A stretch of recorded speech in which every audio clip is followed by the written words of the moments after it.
Hello students, आप देख रहे हैं अल-खिदमत ग्रुप ऑफ एकेडमी की तरफ से एक दफ़ा फिर मैं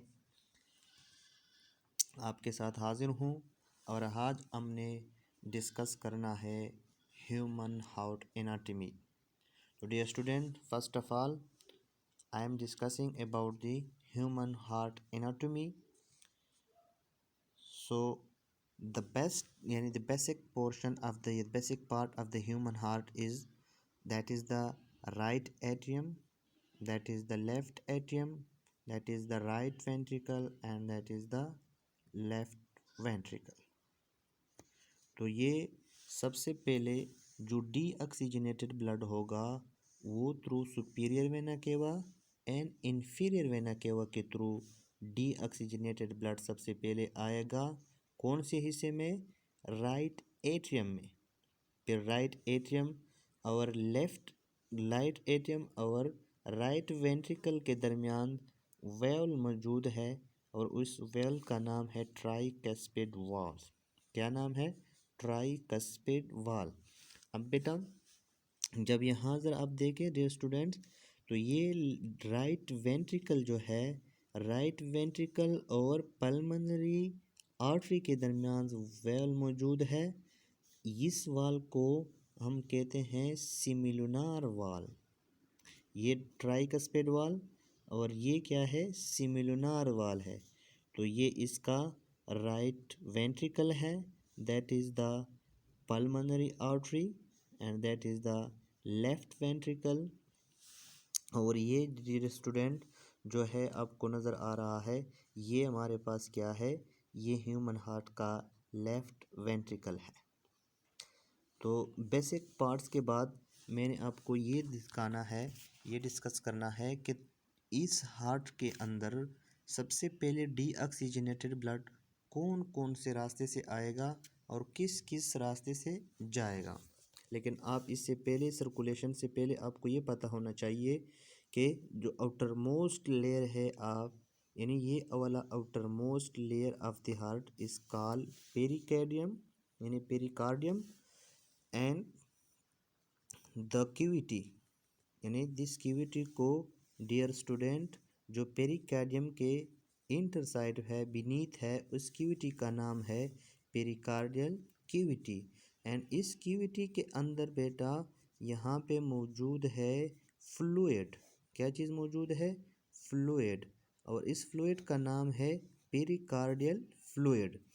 अब ये right ventricle and left ventricle को एक सेप्टम एक मेम्ब्रेन ने आपस में सेपरेट किए हुए हैं। उस मेम्ब्रेन का नाम है inter ventricular septum.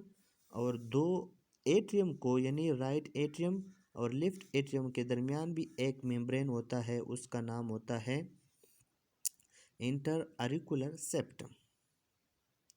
Inter auricular septum की वजह से राइट एट्रियम और लेफ्ट एट्रियम आपस में अलग हुए हैं और राइट वेंट्रिकल और लेफ्ट वेंट्रिकल के दरमियान जो आपको नज़र आएगा सेप्टम नज़र आएगा, उसका नाम है इंटर वेंट्रिकुलर सेप्टम।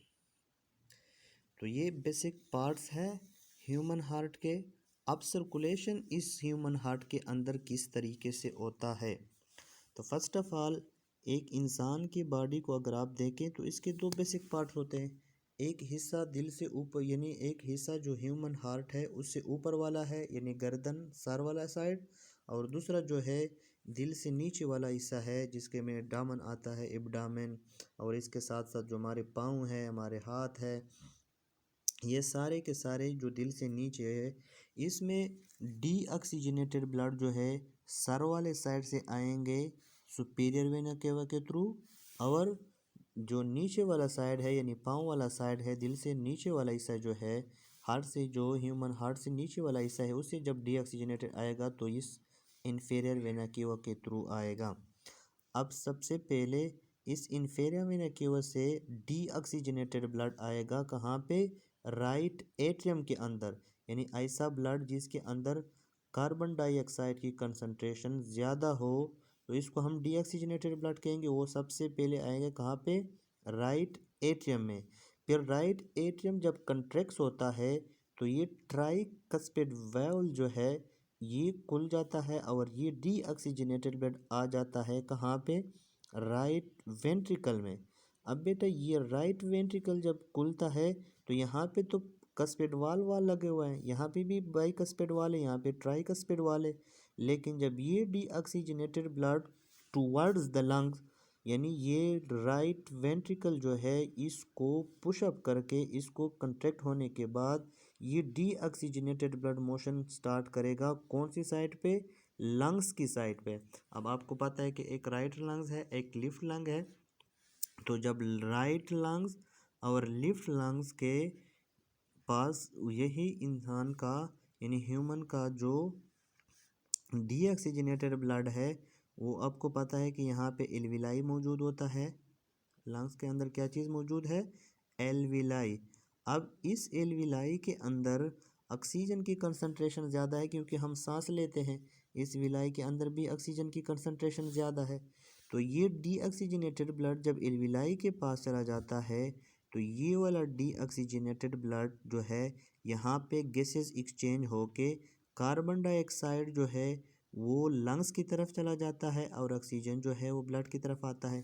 तो यही जो ब्लड है इसका नाम चेंज हो जाता है और इसको फिर हम कहते हैं ऑक्सीजनेटेड ब्लड, यानी ऐसा ब्लड जिसके अंदर ऑक्सीजन की कंसंट्रेशन ज़्यादा है क्योंकि यहाँ पे डिफ्यूजन प्रोसेस के थ्रू क्या हो गया, गैसेस एक्सचेंज हो गया।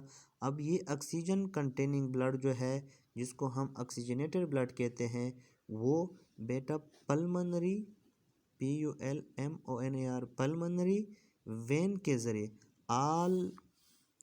all veins carry deoxygenated blood except pulmonary vein। तो ये पल्मोनरी वेन है जो लंग्स से ब्लड लेके आता है, लेकिन कौन सा ब्लड, ऑक्सीजनेटेड ब्लड लेके आता है कौन से साइड पे, लेफ्ट एट्रियम के अंदर।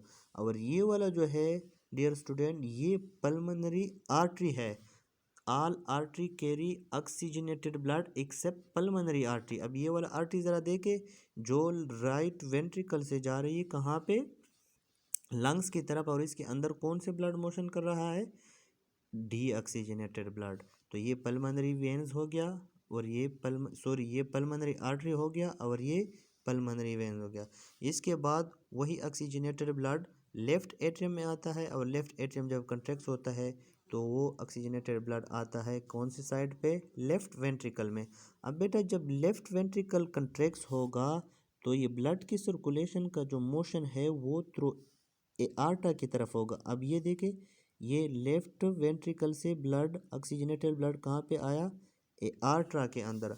अब आर्ट्रा और लेफ्ट वेंट्रिकल के दरमियान यहाँ पे एक वाल मौजूद है, एक राइट वेंट्रिकल और पल्मोनरी आर्टरी के दरमियान एक वाल्व मौजूद है। इन दो वालों को हम कहते हैं सिमिलुनार वाल। लेकिन ये जो राइट एट्रियम और लेफ्ट एट्रियम और लेफ्ट वेंट्रिकल और राइट एट्रियम और लेफ्ट राइट वेंट्रिकल के दरमियान जो वाल्व मौजूद है उस वाल का नाम होता है बाई और ट्राइकस्पिड वाल। तो that is all about the human heart anatomy.